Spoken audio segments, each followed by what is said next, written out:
ವೈದ್ಯಗೆ ಕಿರುಕುಳ ಕೇಳಿಬಂದಿರುವಂತಹ ಆರೋಪ ಕೇಳಿಬರ್ತಾ ಇದೆ. ಬಸವನಗುಡಿ ಠಾಣೆಯ ಪಿಎಸ್ಐ ರಾಜ್ಕುಮಾರ್ ವಿರುದ್ಧ ಈ ಕುರಿತು ದೂರು ಕೂಡ ದಾಖಲಾಗ್ತಾ ಇದೆ. ಖಾಸಗಿ ಆಸ್ಪತ್ರೆ ವೈದ್ಯೆಯಿಂದ ಪೊಲೀಸ್ ಕಮಿಷನರ್ಗೆ ದೂರು ದಾಖಲಾಗಿರೋದು 2020ರಲ್ಲಿ ಫೇಸ್ಬುಕ್ ಮೂಲಕ ಯುವತಿಯ ಪರಿಚಯ ಪಿಎಸ್ಐಗಾಗಿತ್ತಂತೆ.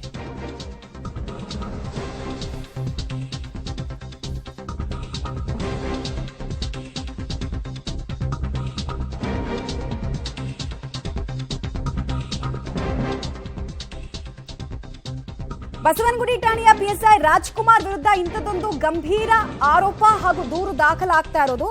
ಖಾಸಗಿ ಆಸ್ಪತ್ರೆ ವೈದ್ಯೆಯಿಂದ ಪೊಲೀಸ್ ಕಮಿಷನರ್ಗೆ ಕಂಪ್ಲೇಂಟ್ ಲಾಡ್ಜ್ ಆಗಿರೋದು. ನೋಡಿ, 2020ರಲ್ಲಿ ಫೇಸ್ಬುಕ್ ಮೂಲಕ ಯುವತಿಗೆ ಈ ಪಿಎಸ್ಐ ರಾಜ್ಕುಮಾರ್ ಅನ್ನೋರು ಪರಿಚಯ ಆಗ್ತಾರಂತೆ. ಈ ವೇಳೆ MBBS ವ್ಯಾಸಂಗವನ್ನ ಯುವತಿ ಮಾಡ್ತಾ ಇರ್ತಾರೆ. 4 ವರ್ಷದ ಹಿಂದಿನ ಸ್ಟೋರಿ. 2020ರಲ್ಲಿ ಪೊಲೀಸ್ ಅಕಾಡೆಮಿಯಲ್ಲಿ ಟ್ರೈನಿ ಆಗಿರ್ತಾರೆ ಪಿಎಸ್ಐ. ಆರಂಭದಲ್ಲಿ ಸ್ನೇಹ ಇರುತ್ತೆ, ನಂತರ ಅದು ಪ್ರೀತಿಗೆ ತಿರುಗುತ್ತೆ.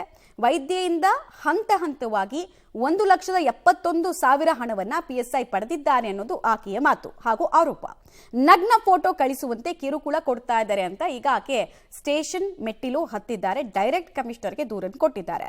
ನಗ್ನ ಫೋಟೋ ಕಳಿಸೋದಕ್ಕೆ ನಿರಾಕರಿಸಿದ್ದಕ್ಕೆ ವೈದ್ಯಗೆ ಅವಾಚ್ಯ ಶಬ್ದಗಳಿಂದ ನಿಂದಿಸಿದ ಆರೋಪ ಸದ್ಯಕ್ಕೆ ಪಿಎಸ್ಐ ಮೇಲೆ ಕೇಳಿಬಂದಿದೆ. ಆಘಾತಕಾರಿ ವಿಚಾರ. ಆಕೆ ಡೀಟೇಲ್ಡ್ ಆಗಿ ಯಾವಾಗ ಪರಿಚಯ, ಏನಾಯ್ತು ತನಗೆ ಅನ್ನೋದನ್ನೆಲ್ಲ ಹೇಳ್ಕೊಂಡಿದ್ದಾಳೆ ಅನ್ನೋದು ಗೊತ್ತಾಗ್ತಾ ಇರುವಂತಹ ವಿಚಾರ ಆಗ್ತಾ ಇದೆ. ಡೀಟೇಲ್ಸ್ ಕೊಡ್ತಾರೆ ಉಮೇಶ್. ಯುವತಿ ಈಗ ಕಂಪ್ಲೇಂಟ್ ಕೊಟ್ಟಿದ್ದಾಳೆ, ಬಟ್ ಯಾವಾಗ್ಲಿಂದ ಟಾರ್ಚರ್ ಆಯ್ತು ಮತ್ತು ಯಾಕಾಗಿ ಟಾರ್ಚರ್ ಶುರುವಾಯ್ತು ಅನ್ನೋದನ್ನೆಲ್ಲ ಉಲ್ಲೇಖ ಮಾಡಿದ್ದಾಳ ಹೇಗೆ ಅಂತ? ಆಮೇಲೆ PSI ಮೇಲೆ ಈಗ ತನಿಖೆ ಶುರುವಾಗಿದೆಯಾ, ಏನ್ ಕತೆ?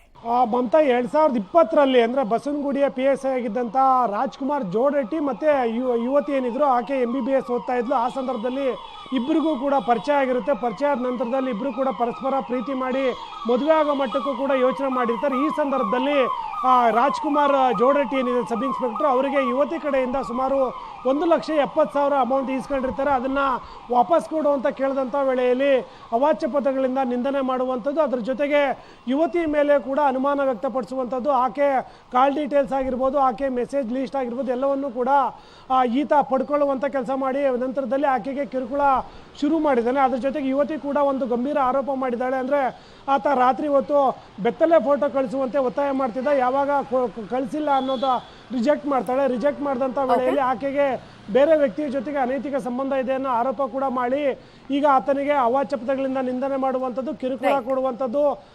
ಆಕೆ ಏನು MBBS ಯುವತಿ ಏನಿದ್ದಾರೆ ಆಕೆ ಯಾರ ಜೊತೆಗೆಲ್ಲ ಮಾತಾಡ್ತಾಳೆ ಅನ್ನೋ ಲೀಸ್ಟ್ ತೆಗೆದು ಆಕೆಗೆ ಕಿರುಕುಳ ನೀಡ್ತಾ ಇದ್ದಾರೆ ಅಂತ ಈಗ ಯುವತಿ ಪೊಲೀಸ್ ಕಮಿಷನರ್ಗೆ ದೂರು ನೀಡಿದ್ರು. ಪೊಲೀಸ್ ಕಮಿಷನರ್ ಕೂಡ ಅದನ್ನು ಪರಿಶೀಲನೆ ಮಾಡಿ ಕ್ರಮ ಕೈಗೊಳ್ಳುವಂತೆ ಹನುಮಂತನಗರ ಪೊಲೀಸರಿಗೆ ಸೂಚನೆ ಕೊಟ್ಟಿದ್ದಾರೆ. ಆ ಹಿನ್ನೆಲೆ ಹನುಮಂತನಗರ ಪೊಲೀಸರು ಈಗ PSIಗೂ ಕೂಡ ನೋಟಿಸ್ ಕೊಟ್ಟು ವಿಚಾರಣೆಗೆ ಹಾಜರಾಗಬೇಕು ಅಂತ ಸೂಚನೆ ಕೊಟ್ಟಿರುವಂಥದ್ದು. ಮಮತಾ, ಧನ್ಯವಾದ ತಮ್ಮೆಲ್ಲ ಮಾಹಿತಿಗಾಗಿ ಉಮೇಶ್. ಇಂಥದೆಲ್ಲ ಸೆನ್ಸಿಟಿವ್ ವಿಚಾರಗಳು, ಆರಕ್ಷಕರ ಮೇಲೆ ಆರೋಪ ಬರೋದು ನಿಜಕ್ಕೂ ಕೂಡ ಆಶ್ಚರ್ಯಕರ, ಆಘಾತಕಾರಿ ವಿಚಾರ. ತನಿಖೆ ಪಾರದರ್ಶಕವಾಗುತ್ತೆ ಅನ್ನುವಂತಹ ನಂಬಿಕೆ ಸಾರ್ವಜನಿಕರಿಗಿದೆ. ನೋಡೋಣ ಏನಾಗುತ್ತೆ ಅಂತ.